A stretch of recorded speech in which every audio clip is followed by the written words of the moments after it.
श्री गुरुचरित्र कथासार अध्याय 48. श्री गुरूंच्या कृपाप्रसादाने उदंड पीक आले. श्री गणेशाय नमः. सिद्धाने नामधारकांना श्री गुरूंची आणखी एक लीला सांगितली. ते म्हणाले, श्री गुरु रोज सकाळी संगमावर अनुष्ठानासाठी जात असत. त्यांच्या येण्या जाण्याच्या मार्गावर एका गृहस्थांचे शेत होते. श्री गुरूंना पाहताच ते हातातले काम टाकून धावत यायचे आणि त्यांना साष्टांग वंदन करून पुन्हा शेतात जायचे. मध्याह्न समय श्री गुरु मठात परतायचे तेव्हाही ते त्यांना सन्मुख जाऊन वंदन करायचे. श्री गुरु त्यांच्याशी कधीच बोलत नसत. अशा प्रकारे हा नमस्काराचा क्रम अनेक दिवस चालू होता.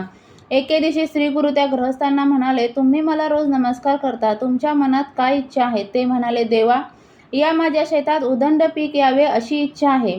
श्री गुरु म्हणाले, आता शेतात काय पेरले आहे? ते म्हणाले, यावनाळ म्हणजे जोंधळे पेरले आहेत आणि तुमच्या मार्गदर्शनाने पीक चांगले येईल असेही वाटत आहे. काही दिवसांनी कणसे येतील. तुम्ही माझ्या शेतावर कृपादृष्टी टाकावी अशी प्रार्थना आहे. श्री गुरु म्हणाले, माझ्या बोलण्यावर तुमचा विश्वास आहे आणि मी जे सांगेन ते तुम्ही दृढ भावाने कराल? ते म्हणाले, तुमचे वचन मला प्रमाण आहे. तुमचा शब्द मी कधीच मोडणार नाही. श्री गुरु म्हणाले, ठीक आहे, आता सांगतो तसे करा. मी संगमावरून परत येईपर्यंत मध्याह्न होईल. तोपर्यंत उभे असलेले सर्व पीक कापून टाका. त्यांनी ते मान्य केले. श्री गुरुही अनुष्ठानासाठी संगमावर निघून गेले. त्यानंतर ते गृहस्थ त्वरेने गावात गेले आणि तेथील अधिकाऱ्याला भेटून म्हणाले, मला शेत कापण्याची परवानगी द्यावी.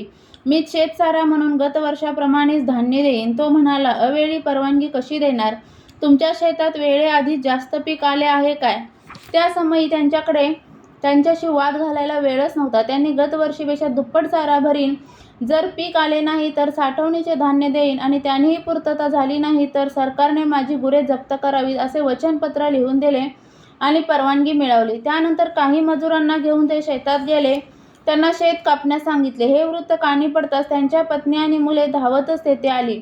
त्यांना अडवण्याचा, परावृत्त करण्याचा त्यांनी खूप प्रयत्न केला, पण त्यांनी कोणालाही जुमानले नाही. एका संन्याशाच्या सांगण्यावरून शेत कापले म्हणून लोकांनी त्यांना मूर्ख ठरवले. त्यांना प्रतिबंध करण्यासाठी काहींनी ग्रामाधिकाऱ्याची भेट घेतली. त्याने त्यांचे वचनपत्र दाखवून त्यांची बोळवण केली. त्या गृहस्थांनी सर्व शेत कापून टाकले आणि ते श्री गुरूंची वाट पाहू लागले. मध्याह्न झाली. श्री गुरु मठाकडे निघाले. त्या गृहस्थांनी त्यांना कापलेले शेत दाखवले. तेव्हा ते म्हणाले, अहो, हे तुम्ही काय केलं? मी तुम्हाला तसे विनोदाने म्हटले होते. ते म्हणाले, स्वामी, मी तुमचे वचन पाळले, बाकी मला काही माहिती नाही. ते ऐकून श्री गुरु म्हणाले, धन्य तुमचा निर्धार. या श्रद्धेचे तुम्हाला फार मोठे फळ मिळेल. आता चिंता करू नका. ते गृहस्थ घरी गेले तेव्हा त्यांच्या पत्नी व मुले अक्षरशः रडत होते आणि लोक त्यांचे सांत्वन करत होते. तेव्हा त्या गृहस्थांनी जो गुरूंवर विश्वास ठेवून त्यांच्या आज्ञेनुसार वागतो त्याच्या बाबतीत हानी संभवताच नाही.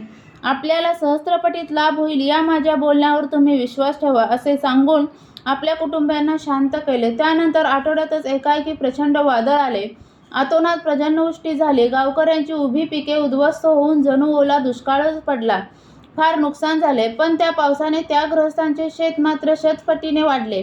त्या शेतामध्ये सर्वत्र कणसेच कणसे दिसू लागली. गुरुकृपेचा तो अचिंत्य प्रभाव पाहून त्यांना अक्षरशः भरून आले. ते दृश्य पाहून त्यांच्या पत्नी व मुले आनंदाने डोलू लागले. लोक ही आश्चर्य करू लागले. त्या गृहस्थांच्या पत्नींनी शेताची पूजा केली आणि पतींची व श्री गुरूंची निंदा केली म्हणून आपल्या पतींची क्षमा मागितली. त्यानंतर ती दोघे श्री गुरूंच्या मठात आले. त्यांनी त्यांची पूजा केली. तेव्हा श्री गुरूंनी विचारले, शेताचे काय वर्तमान आहे? सर्व कुशल आहे ना? तेव्हा दोघांनाही रडू आले. त्यांनी त्यांचे पाय धरले व म्हणाले, स्वामी, तुम्हीच आमचे कुलदैवत, तुम्हीच आमची कामधेनू, तुमचीच कृपा झाली. आम्ही भरून पावलो. श्री गुरु त्या गृहस्थांना म्हणाले, तुम्ही माझे निस्सीम भक्त आहात. तुमच्या घरी अखंड लक्ष्मी वास करेल. त्यानंतर महिनाभराने कापणी झाली आणि त्या शेतातून गत वर्षापेक्षा शतपट उत्पन्न आले.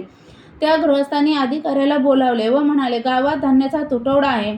त्यावेळी मी दुप्पट देईन असे म्हणालो होतो, पण आता अर्धे उत्पन्न देतो. तो म्हणाला, तुम्ही मनाने खूप मोठे आहात, गुरु कृपांकित आहात, तरी कायद्याने जेवढे द्यायचे तेवढेच द्या, बाकीचे घरी घेऊन जा. पण त्यांना राहवले नाही. त्यांनी शेतसारा भरून स्वतःला आवश्यक तेवढेच धान्य ठेवले आणि बाकीचे ब्राह्मणांना व ग्रामस्थांना वाटून दिले. सिद्ध म्हणाले, नामधारक, गुरुवचन किती अमोघ असते पाहिलेत, म्हणून कधीही त्यांची अवज्ञा करू नये. गुरूंच्या वचनांचे तंतोतंत पालन करणे हा शिष्याचा धर्म, हेच आद्य कर्तव्य आहे. अध्याय 48 समाप्त. श्री गुरुचरित्र कथासार यातील 48वा अध्याय वाचनाने किंवा ऐकण्याने मिळणारी फलश्रुती म्हणजे धनधान्याची समृद्धी येईल, शेती व्यवसायात यश मिळेल. श्री गुरुचरित्र कथासार यातील अध्याय तुम्हाला ऐकायला आवडत असेल तर चॅनलला सबस्क्राईब करा, व्हिडिओला लाईक आणि शेअर करा. व्हिडिओ पूर्ण ऐकल्याबद्दल धन्यवाद.